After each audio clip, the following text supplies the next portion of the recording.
Аз съм Илия от Pump System и днес ще ти покажа как можеш да вдигнеш налягането в дома си без да сменяш тръби, без да къртиш и без излишни разходи. Проблема е познат на много хора. Пускаш душа или крана на водата и тя едва капе. Повечето смятат, че това е проблем, който трябва да се реши с къртене или смяна на тръбите.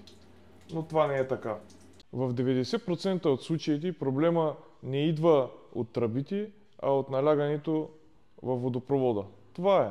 Не са нужни скъпи ремонти. Има 3 практични решения, които сега ще ви покажа. Първото решение е резервоар с хидрофор. Това решение най-често се използва, когато в къщи имате ограничен дебит и налягане или при чести спирания на водата. Тогава резервоара събира водата през деня, а когато има консумация, хидрофора черпи от него и получавате постоянно налягане и постоянен дебит, което решава проблема в конкретния случай. Втория вариант е само с хидрофор, но при него спецификата е, че трябва да имате задължително постоянен дебит. Когато го има това условие, помпата и разширителния съд създават необходимото налягане във вашата водопроводна мрежа, като идеята на съда е да поддържа това налягане, а когато вземе да пада, помпата се включва и догонва налягането, което е необходимо.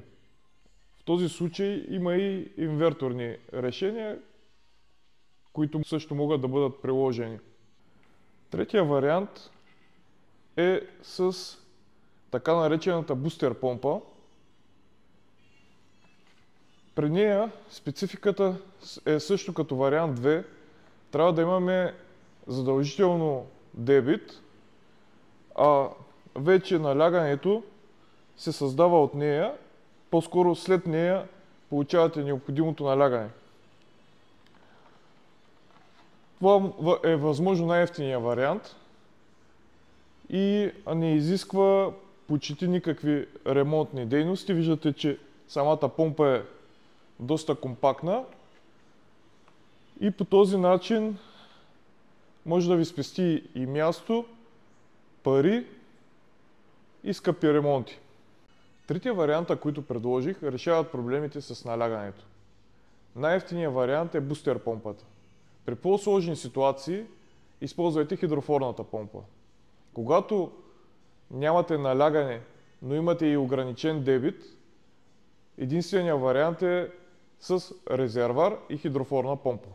Ако искаш конкретно решение за твоя дом, ни пиши или остави коментар. Ако видеосъдържанието ти е харесало, натисни лайк и се абонирай за канала. Очаквайте още доста интересни епизоди с решения.